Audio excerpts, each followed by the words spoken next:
I'm Charlotte, 32 years old, and I married into one of the wealthiest families in New York.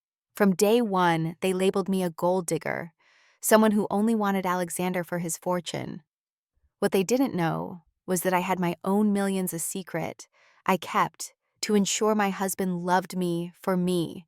At our family dinner last month, when they revealed they were drowning in debt, I silenced the room by offering a check that would save everything they were about to lose. If you're watching this right now, drop a comment letting me know where you're viewing from. Hit that like and subscribe button if you've ever been completely misjudged by someone who thought they knew everything about you. Now, let me tell you the full story of how I went from being the family's greatest shame to their unexpected salvation. Growing up in a modest neighborhood in Seattle, I lived what appeared to be a typical middle-class life. My father worked as a high school teacher, and my mother ran a small bookstore downtown. We weren't poor, but we certainly weren't wealthy. I wore secondhand clothes, drove a used car through college, and worked part-time jobs to help pay for my computer science degree. What no one in Alexander's family knew when they first met me was that I had founded a tech startup in my early 20s that revolutionized data security for small businesses. After 5 years of 16-hour workdays and ramen noodle dinners, I sold the company to a Silicon Valley giant for just over $40 million. Yes, $40 million. But I never flaunted my wealth or changed my lifestyle dramatically. I upgraded to a comfortable condo, invested most of my fortune wisely, and continued working as a software developer for a medium-sized company because I genuinely loved coding.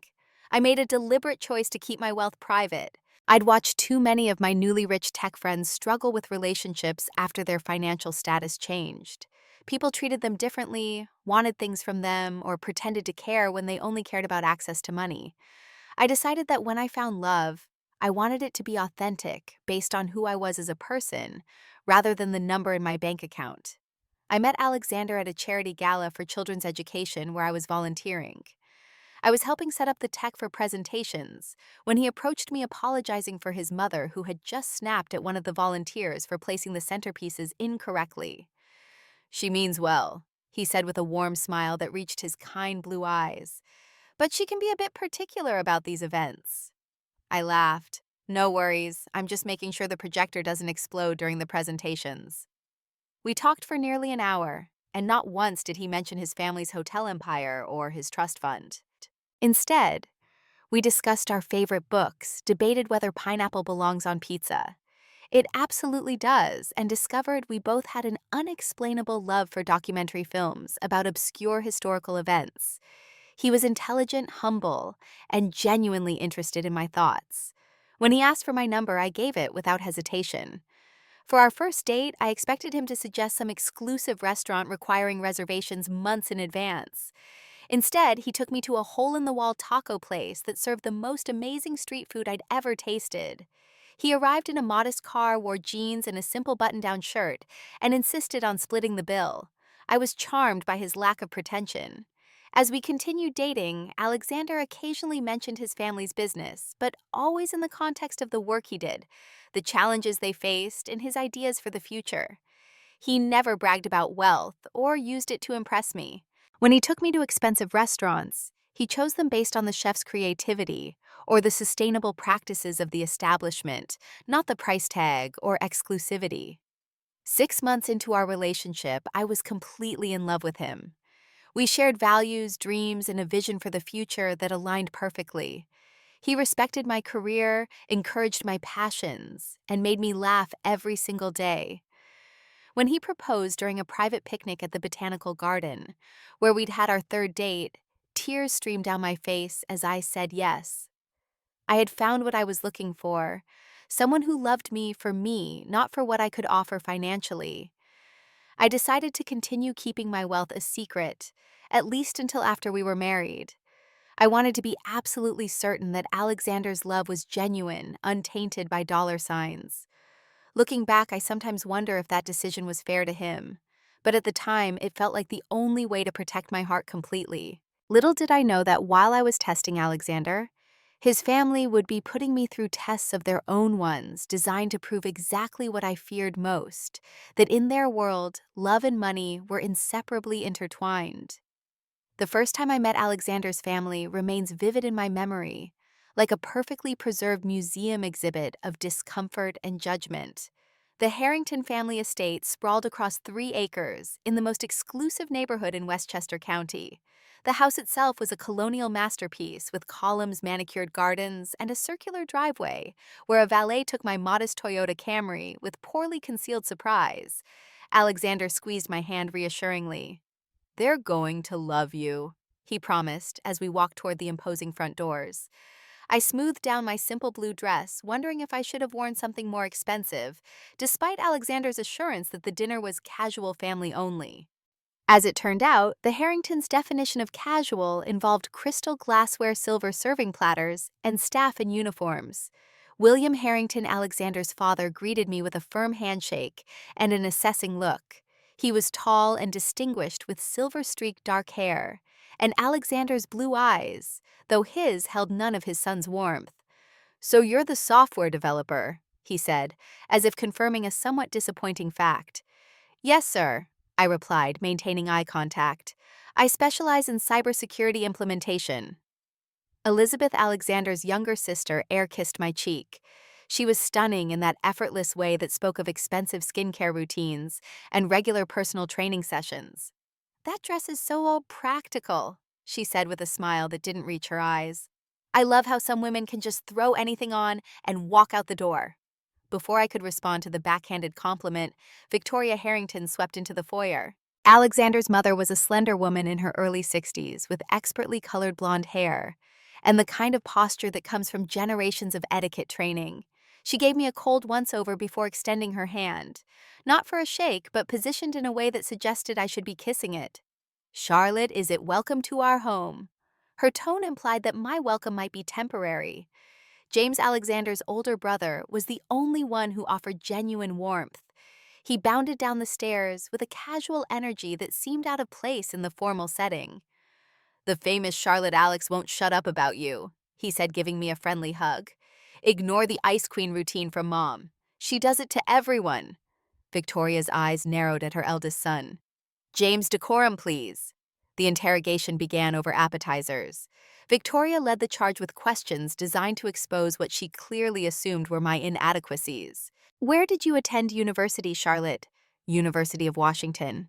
"Oh, state school. How affordable."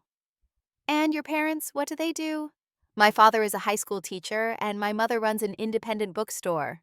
"How lovely. It must be so rewarding to work in such noble professions despite the financial limitations." "Have you ever been to Europe, Charlotte?" "Yes, I backpacked through several countries after college." "Backpacking? How adventurous." "We prefer luxury river cruises, but I suppose that's the difference in our experiences." Each response I gave was met with a slight nod, a thin smile, and eyes that calculated my worth and found it wanting. Alexander occasionally interjected with, "Charlotte's brilliant at what she does," or "You should see the projects she's worked on." But these defenses were gentle, non-confrontational, and ultimately ineffective. During a momentary lull when Alexander and his father stepped away to discuss some business matter, Victoria leaned toward Elizabeth and whispered, "Not exactly what I pictured for Alexander. She's so, ordinary." Elizabeth giggled. "Maybe it's a phase. Remember when he dated that artist?" They thought I couldn't hear them, but the dining room's acoustics betrayed their confidence. I pretended to be absorbed in my under-seasoned chicken while my cheeks burned. Later, as Alexander and I prepared to leave, I overheard Victoria in the hallway, her voice carrying clearly. "Is she really who you want to bring into this family? Think about your future, Alexander. Think about expectations." His response was too quiet for me to catch. On the drive home, Alexander apologized. "They can be a bit much at first. They're just protective." "They think I'm not good enough for you," I stated plainly. "That's not true," he insisted, but without the conviction I hoped for. "They just need time to know you like I do." I nodded and changed the subject, but inside a resolve was forming. I had spent my life being underestimated first, as a female programmer, then as a young startup founder. I had proven myself then through determination and results. I would do the same with the Harringtons, not by revealing my wealth. That would remain my secret until I was certain of Alexander's feelings, but by being unapologetically myself. What I didn't realize then was that the Harringtons' judgment wasn't simply about my perceived social status or modest background. It was about protecting a facade of wealth that was rapidly crumbling beneath them. The weeks following our engagement saw an escalation in the Harrington family's thinly veiled hostility. What began as subtle jabs evolved into outright suspicion about my intentions with their precious son and heir. The diamond ring on my finger, modest by their standards, but meaningful because Alexander had chosen it himself, seemed to be a personal affront to Victoria. "We have family heirlooms, you know," she commented during an engagement lunch at their country club. "Generations of Harrington women have worn the emerald set, but I suppose Alexander wanted something different." Her emphasis made it clear that different wasn't a compliment. Elizabeth proved particularly venomous in her campaign against me. At a dinner with some of Alexander's childhood friends, I overheard her in the restaurant bathroom. "She's obviously after the family money," she told another woman while I stood silently in a stall. "A software developer from Seattle with a public university degree, please. She hit the jackpot with my brother and she knows it. Dad's looking into her background. I bet there's something sketchy there." I stepped out of the stall then, washing my hands calmly, while they both turned various shades of red. "The acoustics in here are remarkable, aren't they?" I said pleasantly before walking out. When Alexander confronted his sister later that evening after I told him what happened, her apology was as insincere as her smile. "I was just concerned for your well-being," she said sweetly. "You can't blame me for being protective." The prenup demand came during a Sunday brunch delivered with all the subtlety of a sledgehammer. William cleared his throat as the servers cleared our plates and announced, "Alexander, our lawyers have prepared the necessary premarital agreements. They'll want to meet with Charlotte next week." Alexander looked uncomfortable but not surprised. "Dad, we haven't discussed this yet." "What's to discuss? It's standard for marriages in families like ours." William's tone brooked no argument. "Charlotte understands, don't you, dear?" All eyes turned to me, expecting embarrassment, perhaps even outrage. Victoria's gaze was particularly keen, as if she hoped this might be the breaking point. "I completely understand," I said calmly. "In fact, I was going to suggest it myself. I believe in protecting both parties in a marriage. I'll have my lawyer review the documents when they're ready." My easy acquiescence clearly disappointed Victoria and confused William. They had expected resistance, perhaps even a gold digger's tantrum at having her plans thwarted. My ready acceptance of the prenup threw them off balance, though I noticed they recovered quickly. "Your lawyer," Victoria repeated, as if the concept was amusing. "Yes, I retain legal counsel for all significant contracts," I replied, sipping my mimosa. What I didn't mention was that my lawyer was actually a team of high-powered attorneys who had negotiated my multi-million-dollar company sale. Wedding planning became another battleground. Victoria insisted on taking control, presenting her ideas as foregone conclusions rather than suggestions. "We've reserved the Hawthorne Club for the reception," she informed me one day over coffee that I hadn't asked to have with her. "The Harringtons have celebrated every significant occasion there for generations." "Alexander and I were thinking of something more intimate," I countered. "Perhaps the botanical gardens where he proposed." Victoria's laugh was like glass breaking. "A public park. My dear, you can't possibly expect 300 guests to stand among the rose bushes." 300. Our guest list has 80 people." Her smile tightened. "I've taken the liberty of compiling the essential invites. The governor and his wife are old family friends. The Astors would be deeply offended if excluded. And, of course, all of our connections in the hotel industry must be acknowledged." Each conversation followed the same pattern. Victoria dictating me resisting, and Alexander attempting to mediate with suggestions that somehow always leaned toward his mother's preferences. "It's easier to just go along," he would whisper. "It means so much to her." As the wedding date approached, I discovered I was systematically excluded from any family discussions involving money or business. Doors would close when I walked down the hallway at the Harrington home. Conversations would halt abruptly when I entered rooms. Once I arrived early for a dinner and overheard William on the phone, his voice strained as he discussed extending credit lines and temporary cash flow issues. The most hurtful incident came during the rehearsal dinner. I had stepped away to take a call from my parents, who were driving in for the wedding the next day. When I returned, I paused outside the private dining room, hearing Victoria's unmistakable voice raised in agitation. "She's a gold digger, plain and simple," she was saying. "I've seen her type before. She's got her hooks in Alexander, and now we're supposed to welcome her into our family. Give her access to everything we've built. William, have you seen how she looks at the house, the cars? She's calculating her future inheritance with every glance." I didn't wait to hear who, if anyone, defended me. I stepped into the room with my head high and a pleasant smile fixed on my face. The conversation died immediately. Alexander looked confused, clearly having just entered from another direction. He had missed his mother's assessment of his bride-to-be. Our wedding day arrived with picture-perfect weather and a tension headache that no amount of aspirin could touch. Alexander remained oblivious to the worst of his family's behavior, or perhaps he simply chose not to see it. He was happy, excited to start our life together, and I didn't have the heart to tarnish that joy with the full extent of my grievances. But as I prepared to walk down the aisle, a disturbing piece of information reached me via an unexpected source. James knocked on the door of my bridal suite, looking uncharacteristically serious. "You should know something before you join this circus," he said quietly. "The family's in financial trouble, serious trouble. The hotels aren't doing well, and Dad made some bad investments. They're leveraged to the hilt and hiding it from everyone, including Alex." My shock must have shown on my face because James nodded grimly. "Yeah, the great Harrington fortune isn't so great anymore. They're about $2 million in debt, but keeping up appearances. That's why Mom's been so awful to you. She was hoping Alex would marry someone with serious money to bail them out. When you came along, she saw a middle-class girl with no financial advantage," I finished. "Exactly. I thought you deserved to know what you're walking into." He gave me a quick hug. "For what it's worth, I think you're the best thing that's happened to my brother in years." As I walked down the aisle, minutes later, my mind was reeling with this new information. The Harringtons were broke. Their hostility toward me wasn't just snobbery. It was disappointment that I couldn't solve their financial problems. The irony was almost too perfect.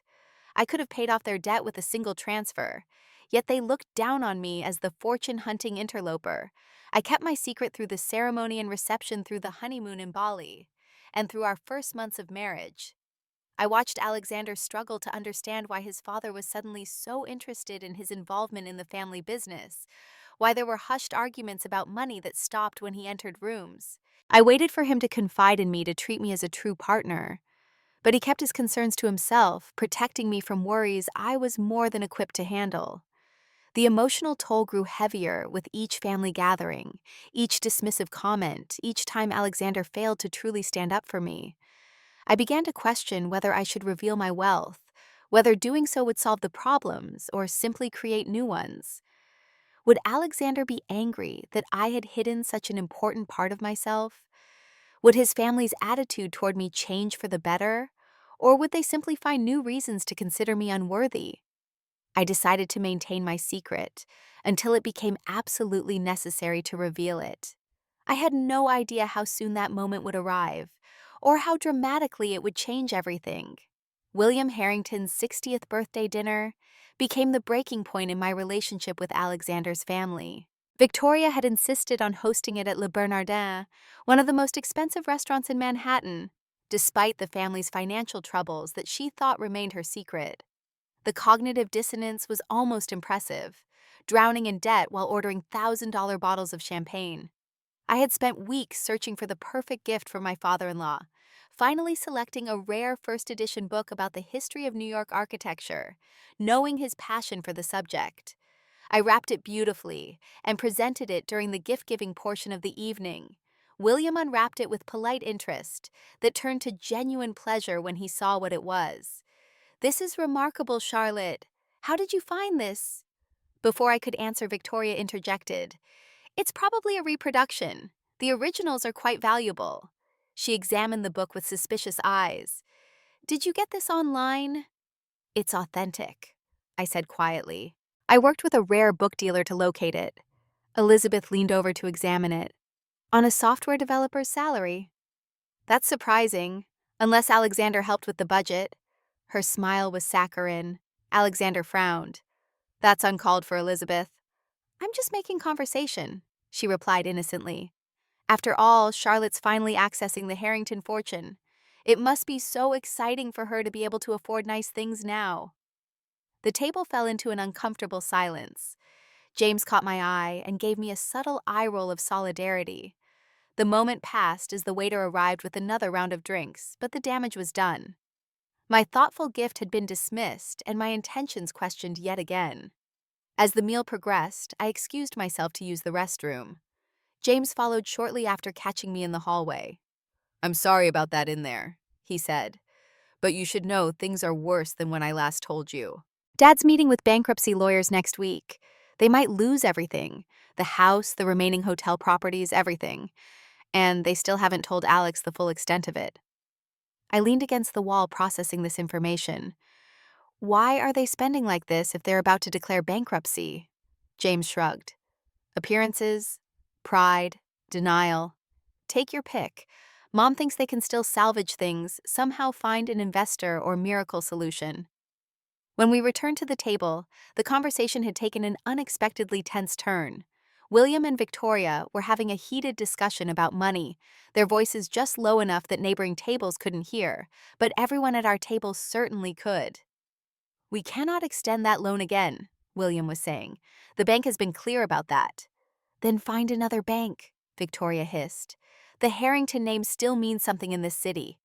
Not to creditors, it doesn't, William replied, his face flushed with either embarrassment or the expensive wine. We've leveraged everything we can. Elizabeth looked stricken. Daddy, what are you saying? Are we in trouble? William glanced around the table, suddenly remembering he had an audience. His shoulders slumped. We're facing some financial challenges. Nothing to concern yourselves with. Financial challenges. Victoria laughed brittly. Is that what we're calling it now? Why don't you tell them the truth? We might lose everything because of your poor decisions. The facade was finally cracking. I watched as Alexander's expression shifted from confusion to concern to shock. What's going on? He demanded. Dad, Mom, someone tell me what's happening. William sighed heavily. The business has been struggling for years. I made some investments that didn't pan out. We've been keeping up appearances hoping for a turnaround, but he trailed off. We're $2 million in debt, Victoria finished bluntly. The banks are calling in loans. We might lose the house, the remaining hotels, everything. Alexander looked stunned. Why didn't you tell me I could have helped? I could have done something. With what? Victoria snapped. Your salary. This needed serious money, the kind we hoped you might access through a advantageous marriage. Her eyes flicked to me briefly before returning to her son. The implication hung in the air, impossible to ignore. They had hoped Alexander would marry money, and instead he had chosen me, a perceived nobody with no financial value to the family. Are you saying you wanted me to marry for money? Alexander asked incredulously. Victoria's laugh was sharp. Don't be naive, Alexander. Marriage has always been an alliance in families like ours. We needed a lifeline, and instead you brought home. She gestured vaguely toward me. Alexander finally stood up for me properly. Charlotte is my wife. I married her because I love her, not because of what she could bring to the family balance sheet. And look where love has gotten us, Victoria retorted. Ever since you brought her into this family, our luck has turned worse. It's like she's a curse on our finances. That was it, the breaking point. The accusation was so absurd, so deeply unfair, that something inside me snapped. 3 years of judgments, insults, and thinly veiled hostility culminated in this ridiculous claim that I was somehow cosmically responsible for their financial ruin. I stood up slowly, placing my napkin beside my plate. Excuse me for a moment. I walked calmly to a quiet corner of the restaurant and made a phone call to my banker. A few minutes of conversation, a digital authorization, and it was done. When I returned to the table, I was a different person. Not the meek daughter-in-law absorbing abuse, but Charlotte Harrington, tech entrepreneur and millionaire many times over. Victoria was still in full flow. Can't expect us to believe it's coincidence. We were managing until she came along with her middle-class values and... Victoria, I interrupted quietly but firmly, I think you've said enough about me and my perceived impact on your finances. The table fell silent at my tone. It wasn't loud or angry, but it carried an authority that I had carefully kept hidden during the past 3 years. Even Victoria seemed taken aback by the sudden change in my demeanor. I beg your pardon, she said more out of surprise than actual contrition. You've made it abundantly clear since the day we met that you don't think I'm good enough for your family. I continued, my voice steady. You've questioned my background, my education, my career, and now you're actually suggesting I'm some kind of financial curse. Victoria's eyes narrowed. You can't possibly understand the pressures of maintaining a family legacy like ours. You come from, well, nothing comparatively. I smiled, and for the first time, I allowed a hint of my true self to show through. That's where you're wrong, Victoria. I understand more than you think. What does that mean? Elizabeth asked.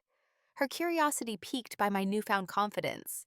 It means, I said, opening my purse and removing my phone, that I've been living on approximately 5% of my actual income since before I met Alexander.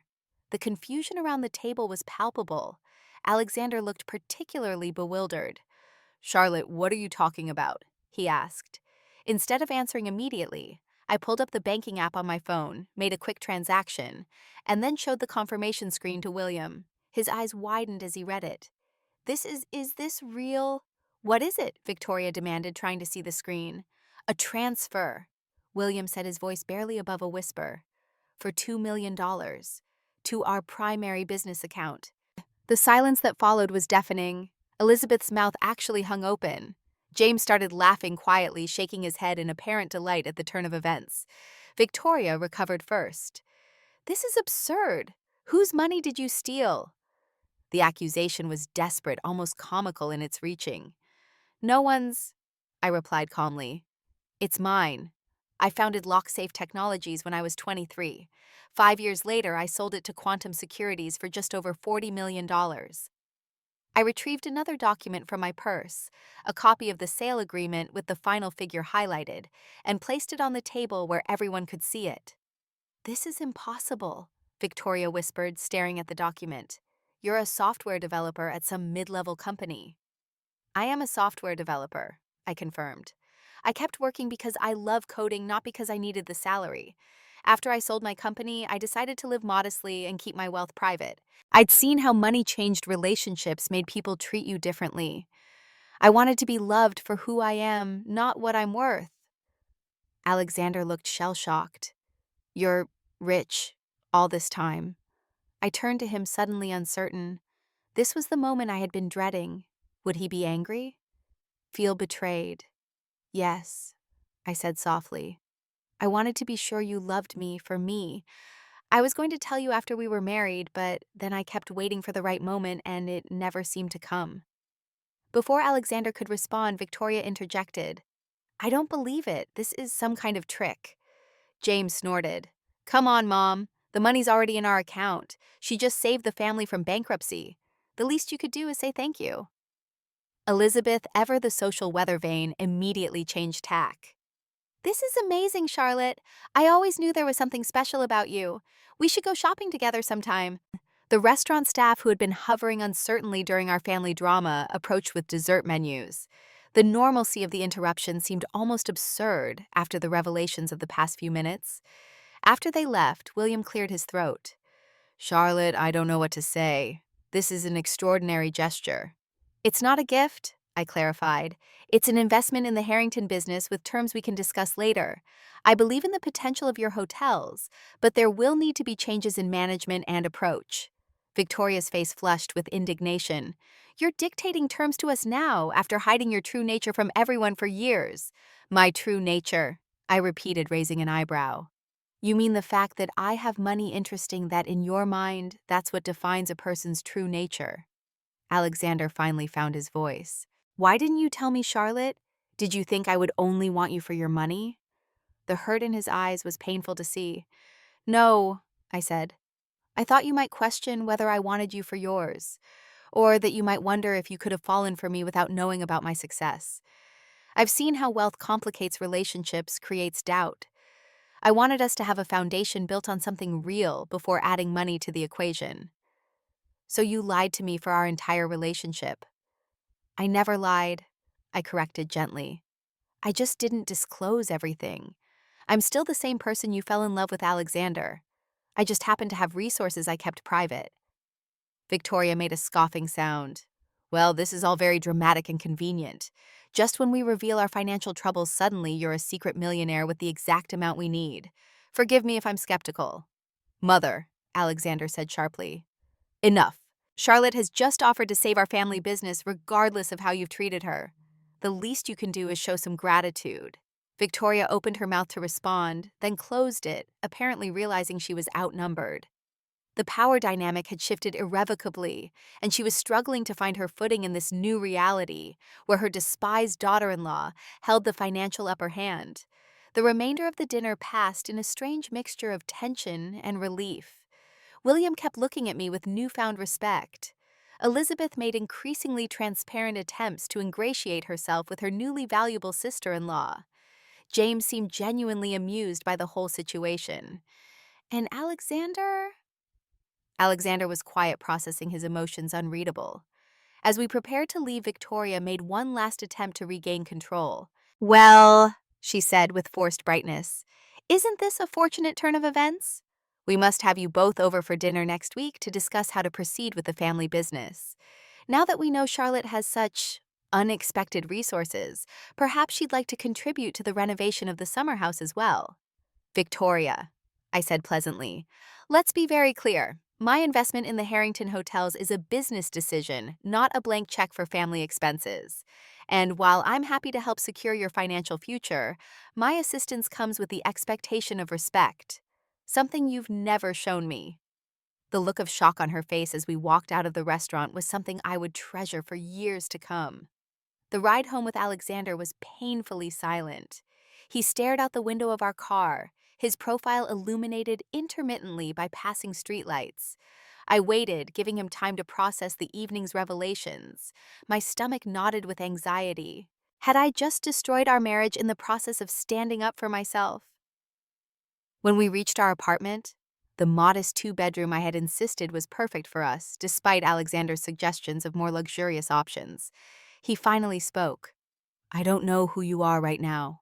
The words cut deep, exactly as I had feared they might. I'm the same person I've always been, I said quietly. Nothing about me has changed except your knowledge of my financial situation. You kept a huge part of your life secret from me for years, he said, pacing our living room. We're married, Charlotte. Doesn't that mean anything to you? It means everything. I insisted. That's why I was so careful. I needed to be sure that what we had was real. Alexander ran a hand through his hair in frustration. So this was all some kind of test. See if the rich boy really loves you for you. Put that way, it did sound manipulative. I sank onto our sofa, suddenly exhausted. It wasn't like that. Not entirely. When we first met, I was just doing what I always did, not mentioning my wealth because it complicated relationships. Then as things got serious between us, I worried about how you'd react if I suddenly revealed I'd been hiding something so significant. So you just kept hiding it. How is that better? It's not, I admitted. I should have told you before we got married. I know that now. But your family's attitude toward me made it harder. They were so convinced I was after your money that I became almost stubborn about not revealing my own. Alexander sat down heavily beside me. God, my family. I can't believe how they treated you tonight. How they've always treated you. Can't you? I asked gently. They've never hidden their disapproval of me. I knew they were snobs, but I didn't realize how bad it had gotten. I should have defended you more strongly right from the start. He looked at me, genuine regret in his eyes. I failed you as a husband, Charlotte. I let them belittle you because it was easier than confronting them. That admission meant more to me than he could know. Yes, you did, I agreed. That hurt more than anything, watching you stay silent when they insulted me. I'm sorry, he said, taking my hand. Truly sorry. I was raised to avoid conflict, especially with my mother. It's not an excuse, but it's the truth. I should have been stronger.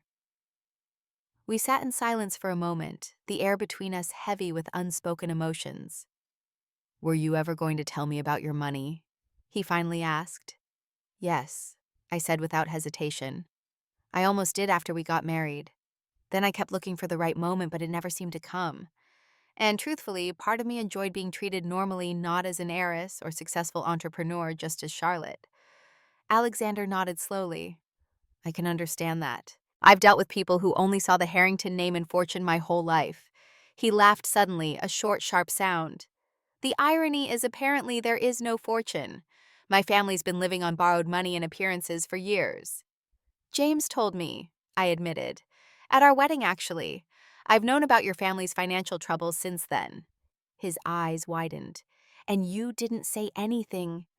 "I was waiting for you to tell me," I explained. "I thought surely your father would discuss it with you, and then you would confide in me. But you never did." Alexander looked ashamed. "I found out bits and pieces, but Dad always downplayed it. Said it was temporary cash flow issues, nothing serious. I didn't want to worry you with family business problems." "So we were both keeping secrets to protect each other," I observed. "Not exactly a foundation for a healthy marriage, is it?" "No," he agreed.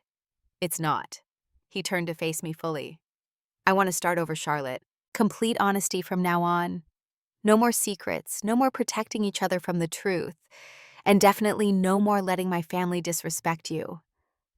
I studied his face, the sincerity in his eyes. "I'd like that. But there's something else we need to address." "What's that?"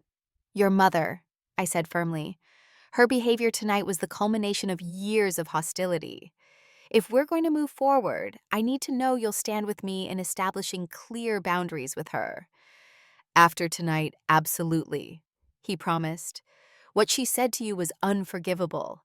I'm actually amazed at how composed you remained." I smiled slightly. Years of business negotiations taught me to never show when someone's gotten under my skin. But trust me, inside, I was seething. The next morning brought a surprise visitor to my office downtown, Victoria Harrington herself. She swept in past my assistant with the entitlement of someone unused to being stopped. I looked up from my computer to find her standing before my desk, taking in my corner office with evident surprise. "Victoria," I said calmly, "this is unexpected." "I thought we should talk," she replied, her voice lacking its usual imperious tone. "May I sit?" I gestured to a chair. "Of course." She settled herself, smoothing her skirt with hands that I noticed were trembling slightly. "William confirmed the transfer. The money is real." "Did you think I was bluffing?" "One never knows," she said vaguely. "People make all sorts of claims." I leaned back in my chair. "What can I do for you, Victoria?" "I suppose I owe you some sort of acknowledgement for your assistance with our financial situation." "Not an apology," I noted. "An acknowledgement." "You don't owe me anything," I said. "The investment was a business decision. Your bank accounts would have shown the same numbers regardless of how you've treated me personally." Victoria flinched slightly at my directness. "Yes, well, about that. Perhaps I was hasty in my assessment of your character." "Hasty," I repeated. "You've spent 3 years making me feel unwelcome in your family. You've insulted my background, my career, and my intentions. Just last night you called me a curse on your finances. That doesn't seem hasty to me. That seems like a consistent pattern of hostility." Her face tightened. "You have to understand our position. The Harrington name carries certain expectations. When Alexander brought home a software developer with no family connections, no social standing, no apparent money," I finished for her. "Well, yes," she admitted. "Can you blame us for being concerned?" "I can blame you for being cruel," I countered, "for making assumptions based on appearances, for never once making a genuine effort to know me as a person." Victoria shifted uncomfortably. "Perhaps we got off on the wrong foot." "We didn't get off on any foot, Victoria. You decided who I was before we even met." She looked genuinely startled by my frankness. The old Charlotte would have accepted her non-apology, gratefully eager for any crumb of approval. The new Charlotte, or rather the real Charlotte who had been there all along, had no such need. "What do you want from me?" she asked finally. "Respect," I said simply. "Not because I have money, but because I'm a human being who loves your son. If you can't offer that, then our relationship will remain strictly business. I'll help stabilize the family finances for Alexander's sake, but you and I will maintain a polite distance." Victoria nodded slowly, processing this new reality. "And the family business, William says you mentioned terms." "Yes, I'll discuss those with William and Alexander. My investment comes with the expectation of involvement in management decisions and a clear plan for profitability." "I see." She stood gathering her designer bag. "Well, I suppose we'll be seeing much more of each other then." "That depends entirely on you, Victoria." After she left, Alexander called. "My mother just called me sounding rattled." "What happened?" "We had a conversation about expectations going forward," I said. "I think she's realizing that the power dynamic has shifted significantly." "Good," Alexander said firmly. "It's about time someone stood up to her. I've called a family meeting for this evening. I think it's time we all had some honesty." The family meeting at the Harrington estate that evening was unlike any gathering I'd experienced there before. Gone was the pretense of perfect affluence. The staff had been given the night off, and William himself answered the door looking tired, but somehow more authentic than I'd ever seen him. We gathered in the living room, the formality of previous family meetings notably absent. Alexander stood beside me, his hand firmly holding mine in a visible show of unity. James lounged in an armchair looking amused as always. Elizabeth perched nervously on an ottoman, while William and Victoria sat on the sofa, their usual imperial posture diminished. "I've asked everyone here because it's time for some honesty," Alexander began. "We've all been living with secrets and pretenses for too long. Dad, Mom, you hid the family's financial problems. Charlotte kept her wealth private, and He paused, squeezing my hand. "I failed to stand up for my wife when my own family treated her poorly." "No more." William nodded heavily. "You're right, son. The secrecy about our financial situation was my doing.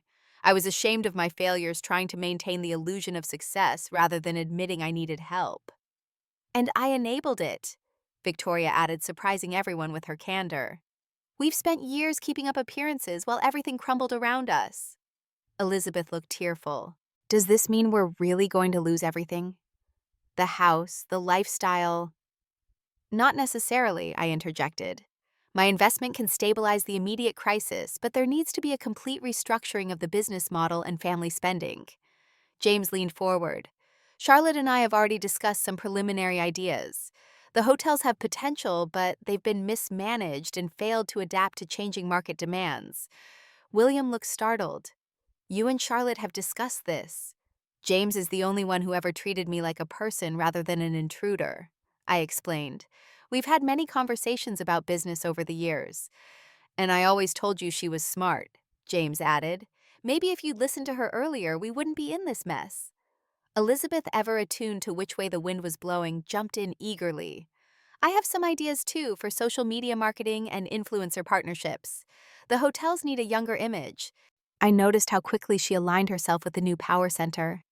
Victoria observed it too, her expression a mixture of resignation and respect.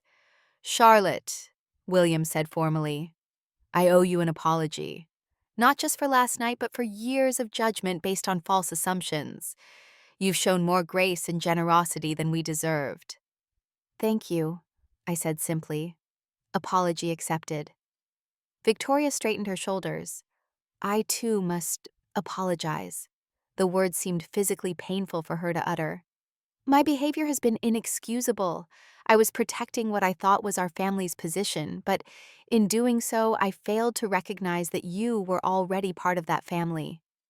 Alexander looked as shocked as I felt at hearing these words from his mother. "Thank you, Mom. That means a lot to both of us." "I can't promise to change overnight," Victoria continued with surprising self-awareness. "But I will try to do better." "That's all any of us can do," I replied. Alexander squeezed my hand again. "There's one more thing everyone should know." He looked at me with such love that my heart swelled. Even if Charlotte hadn't revealed her wealth last night, even if we were facing complete financial ruin, I would still choose her. I married Charlotte because I love her, not because of what she could or couldn't bring to the family. And I should have made that clearer to all of you from the beginning. In that moment, any lingering doubt I had about our relationship vanished. Whatever mistakes we had both made, whatever secrets we had kept, the foundation was solid. Alexander loved me for me, just as I had always hoped. Now, I said, opening my laptop, let's talk about how we're going to save the Harrington Hotel empire. 6 months after the dramatic revelation dinner, the transformation in our family dynamics was remarkable. The Harrington hotels were undergoing a complete rebranding and modernization under a new management structure that incorporated both traditional luxury elements and contemporary sustainability practices. Bookings were up, reviews were improving, and the business was showing its first quarterly profit in years. More significantly, the relationships within the family had evolved in ways I never anticipated. William and I had developed a genuine mutual respect. He valued my business acumen and often sought my advice on matters beyond the hotel operations. The weight of pretense lifted from his shoulders had revealed a man with a dry sense of humor and a passionate interest in architectural history that we now regularly discussed. James and I had formalized our business partnership, creating a tech division within the Harrington Group that focused on developing proprietary software for the hospitality industry. His creativity combined with my technical knowledge had already produced innovations that other hotel chains were inquiring about licensing. Elizabeth's transformation was perhaps the most superficial but still noteworthy. Her previous disdain had morphed into a kind of eager admiration that occasionally bordered on sycophancy. "Charlotte, you're such an inspiration," had become her frequent refrain. While I doubted the depth of her conversion, I appreciated the effort she made to be pleasant, and her marketing ideas for the hotels had actually proven quite valuable. The most complex evolution was with Victoria. True to her word, she was trying, though old habits died hard. There were still moments when her ingrained snobbery emerged, but now she caught herself making visible efforts to recalibrate her responses. We had reached a détente of sorts built on mutual respect, if not warmth. She acknowledged my contributions to saving the family business and had stopped treating me like an unwelcome intruder. "The china you selected for the Palmer Hotel reopening is quite lovely," she told me during a family dinner at our home, a modern penthouse Alexander and I had purchased together, combining my wealth with his design aesthetic. Coming from Victoria, this was high praise indeed. "Thank you," I replied. "I remembered you mentioning that particular designer during one of our first meetings. You have excellent taste in tableware, Victoria." She seemed pleased by the acknowledgement, and we shared a moment of genuine connection over something as simple as china patterns. Alexander had become a true partner in every sense. The revelation of my wealth and his family's financial troubles had forced us both to examine the foundation of our relationship, to have difficult conversations about trust and honesty, and ultimately to rebuild with complete transparency. He had stepped up as a husband, consistently defending me when necessary and setting clear boundaries with his family. At work, he had taken on a more active role in the family business, bringing fresh ideas and enthusiasm to the rebuilding efforts. "I never realized how stifled I felt before," he confided one evening as we reviewed quarterly reports together. "Always trying to meet expectations to fit into the role of Harrington heir. Now I actually enjoy the work because it feels like we're building something meaningful, not just maintaining appearances."